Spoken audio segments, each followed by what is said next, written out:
Welcome to the Cosmonaut Training Center. As you're well aware today, the Intergovernmental Commission meeting took place that summarized the training of the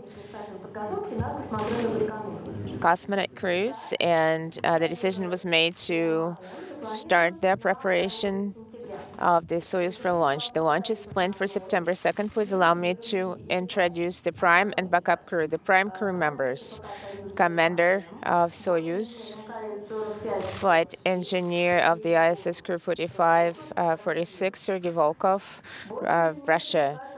Flight Engineer of Soyuz Vehicle, Andreas Mogensen, Visiting Crew 18. Flight Engineer 2 of Soyuz Vehicle, Visiting Crew 18.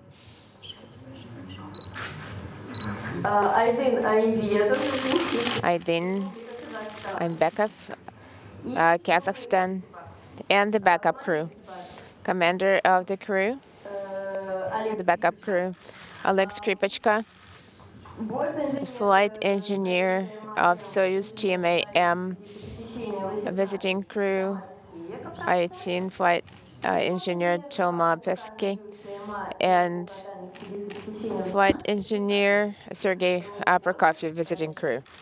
Roscosmos, Russia. Dear colleagues, if you have any questions, please proceed. Alexander Kovalov, RIA Novosti. First of all, I would like to congratulate the Prime and the backup crew with their assignment, the final assignment to the crew. We can say now preliminarily that the Prime and the backup crew will remain as they are and will not swap places. And a question to Sergei Volkov and to Mr. Aidyn Aimbetov.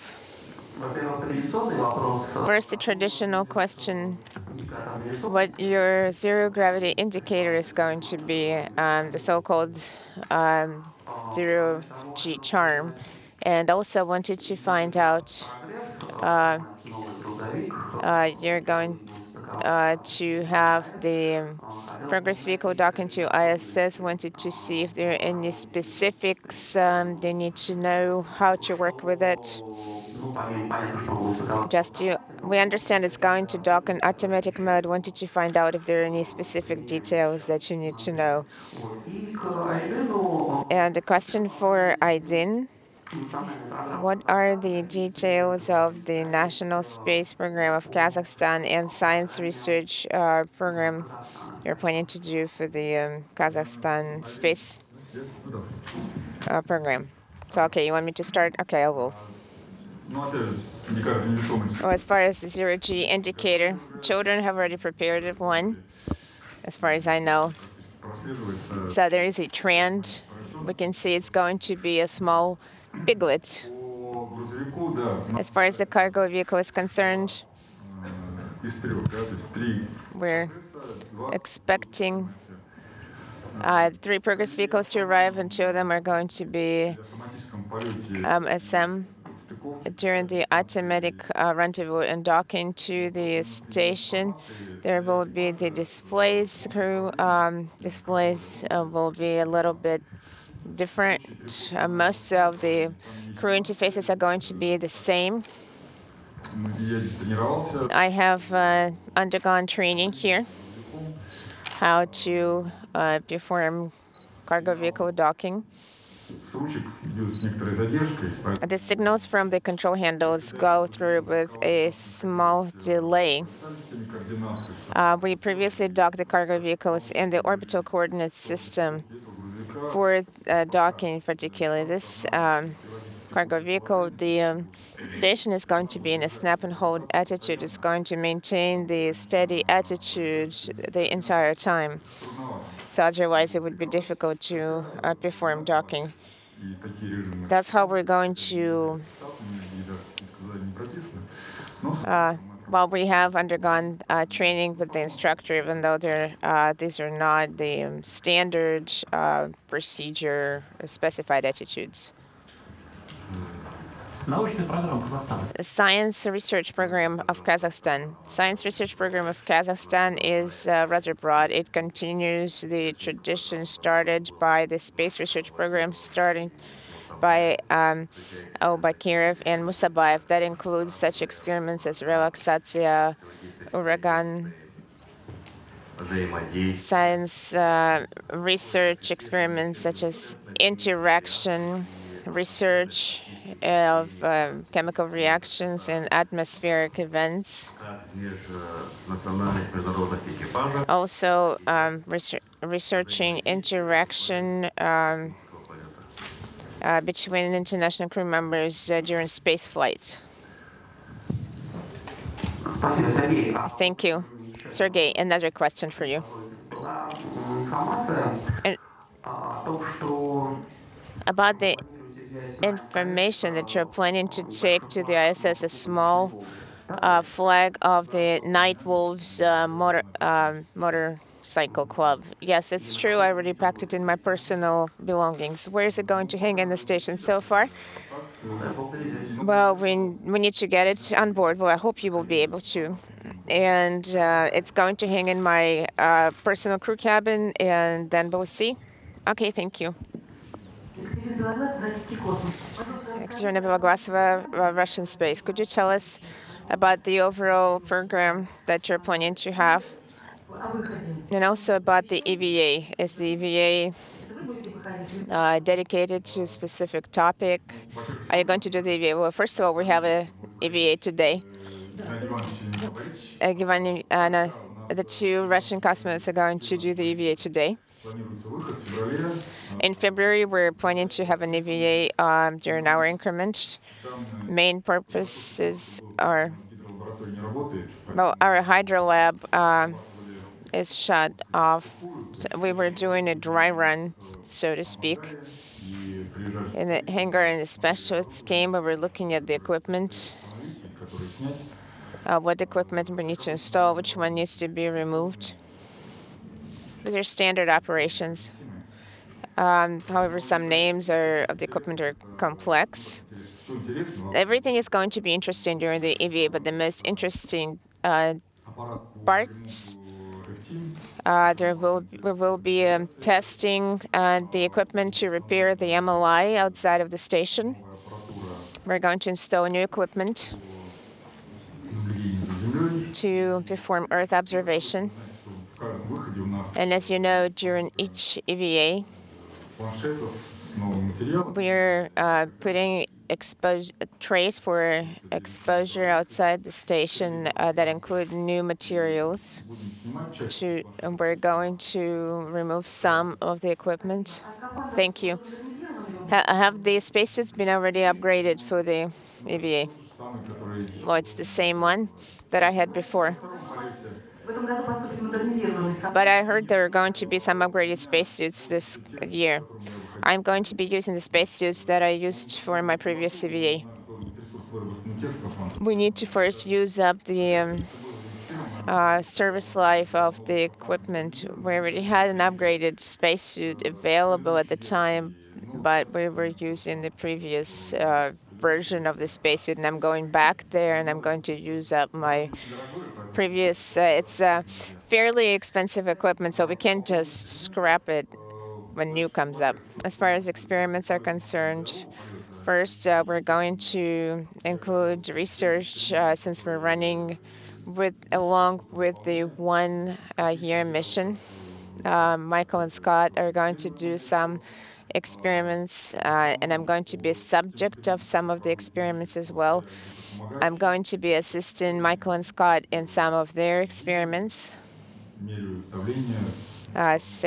Measure blood pressure and other things like that.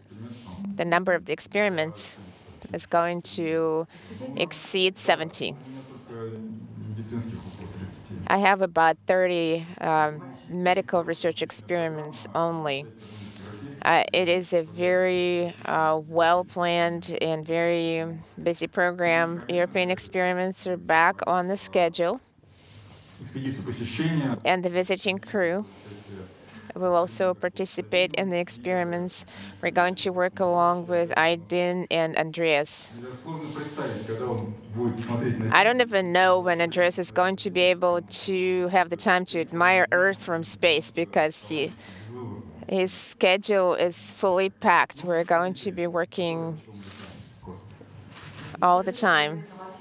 And you're going to have 6 people on board. Yes, we're going to have 6 people on board. Chris from ESA TV, question for Andy, please, to pick up on what Sergei Volkov just said. Could you talk a little bit about your scientific program while you're up on the station, please? It's going to be a very busy 10 days for me on board the space station. I have a full program of European and Danish experiments. A lot of them, or all of them, extremely interesting. We're going to use this opportunity, or ESA will use this short mission to test a lot of new technology that we hope to use not only in the future on board the space station, but also in the future on perhaps longer missions further out into space. So I'll be testing some real-time communication systems, mobile technology that will allow researchers and the control center to follow along in real time what I'm doing on board the space station, and hopefully in that way improve the efficiency of the work that we do on board the space station. I'll also be testing a skin suit that I'll be wearing. Hopefully that'll counteract some of the negative effects that we experience in weightlessness. Sergei mentioned that we'll be spending at least 2.5 to 3 days in Columbus together working on an experiment called Mars, which is aimed at understanding some of the effects that weightlessness has on our muscles. And this really is to help prepare for future long duration missions on board the ISS. So we'll be doing the first set of measurements on my muscles. I'll be sitting in a specially constructed chair where I'll be, my muscles essentially will be studied. So hopefully we can use that information as well to prepare for longer missions. The political tensions between Russia and the Western nations. Any impediments on your mission? No, I think one of the absolute most positive benefits of the International Space Station is the international partnership that's behind it. And I think the International Space Station really demonstrates what we can achieve when we work together towards a common set of goals. You know, the International Space Station today wouldn't exist if it wasn't for the cooperation among all the partners.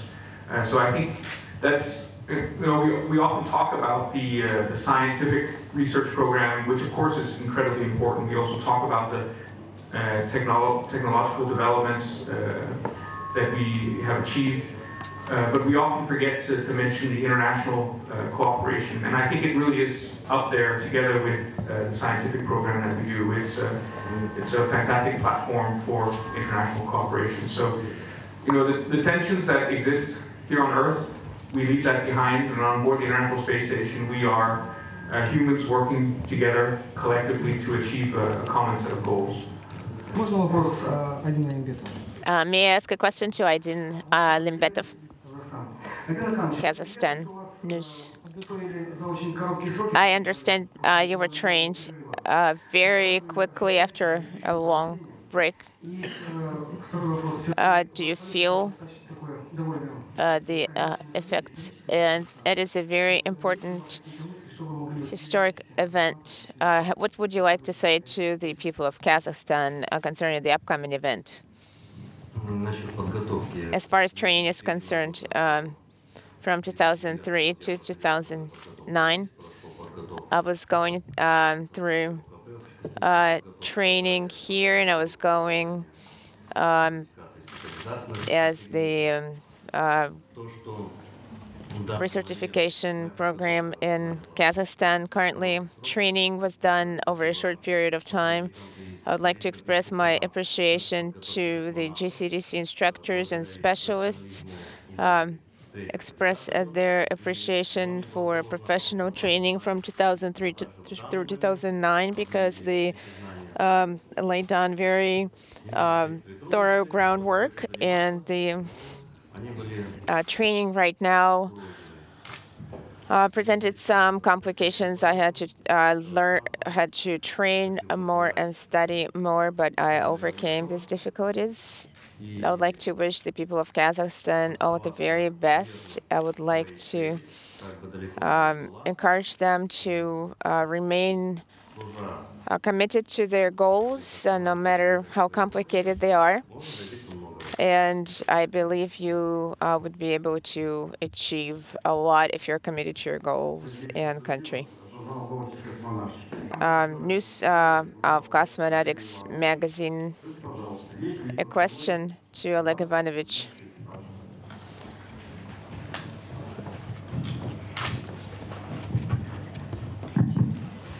Нет, пока нет, я когда говорю, когда буду в основном экипаже. I'm going to. Тренируемся по позывной по We're currently going. Do you have the call sign? Are you already assigned to the next crew? Будучи в основном, уже там необходимо иметь свои позывные. The prime crew, once assigned to prime crew, you have your own call sign. As a backup crew, you don't have your own call sign. You see, if the cosmonaut already has flown as the commander of the Soyuz, then you are assigned your own call sign for talking on the loops. Oleg is correct. That doesn't make any sign. You see, it's very difficult to select the right call sign for yourself. Ну, будем, конечно, тем более. Мы с Сергеем ведем длительное время, но оказал серьезную поддержку. I should say that Sergei has really Это было очень полезно для нас. helped us, and it has been very useful. Has been useful for us to train together. So usually it's about a year's duration till the next. So we're currently preparing for the next missions. Скажите, пожалуйста, как вам отдался русский язык? A question for Andreas. What about your Russian training? Could you speak Russian and answer the question in Russian? How difficult was it to learn Russian language, and what is your experience in Russia? During my training, it was the most difficult part of my training to learn Russian. But it is a very important component. Important to be able to talk during the launch.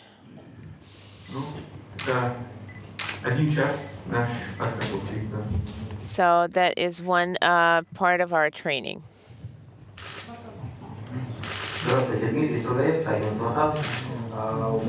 I have a question to Aidyn Aimbetov. Your flight, your assignment to the crew was rather fast and unexpected to the mass media. A question about your project. Second question. During your training in 2003, you had a backup crew member. He currently is a Russian national.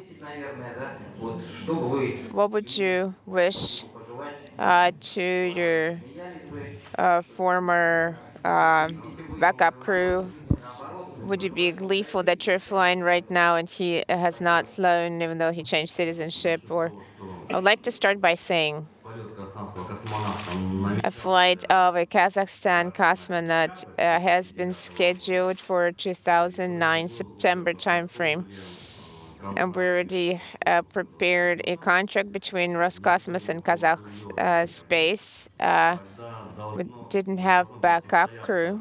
There was supposed to be an intergovernmental commission session that was supposed to take place in Kazakhstan to select the prime and the backup crew, but we didn't get to that stage because of the world financial crisis, and the flight of the Kazakhstan cosmonaut was postponed since 2009 until now between our two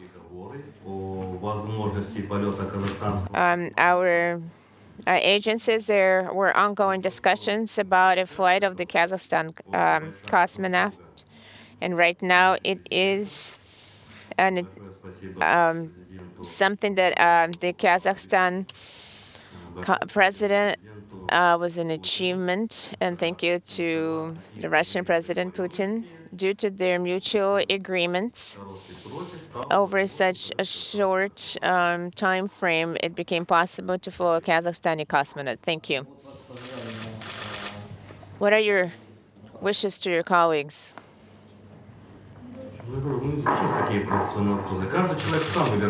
Well, you see, each person chooses their own path. A question for Sergei. Sergei, for you.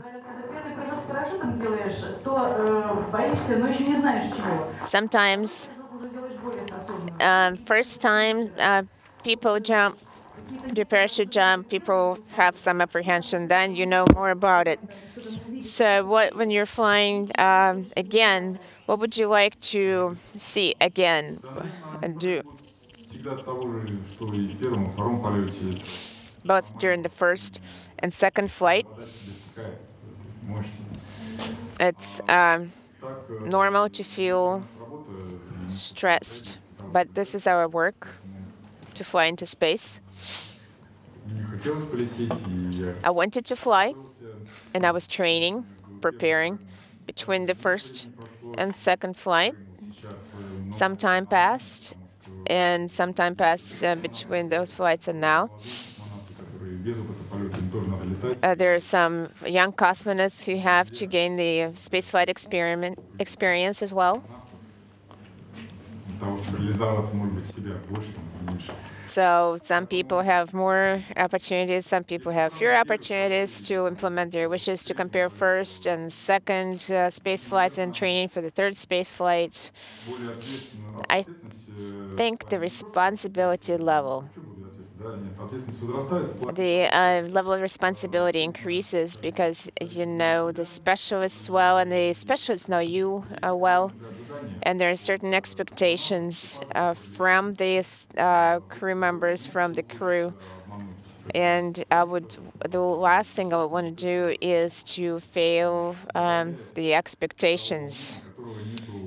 And to, you see, prior to the first flight, you are working hard to achieve your dream, but nobody knows you. You don't know anyone. So you're just working hard to implement your dream. Right now, you're fully aware that there are expectations and responsibilities, and responsibility is more recognized by the crew members. Dear colleagues, I believe there are no more questions. So please go ahead. A question to Oleg Ivanovich. After being backup crew member, you're going to start training for the prime crew. You're going to fly a new modified vehicle. We're going to train as prime. So the question is, what is the difference in terms of vehicle control? There are certain design modifications in terms of location of the approach and rendezvous thrusters. There is a new onboard computer system that was changed for the Soyuz TMA for the previous modification. Right now, the rendezvous system is going to be upgraded The crew operations are going to change in relationship to the system as well, but right now as an operator, I wouldn't be able to tell what the difference is. Dear colleagues, thank you very much for your questions. To the crew members and to the crew members, thank you very much for your detailed answers. That completes our press conference.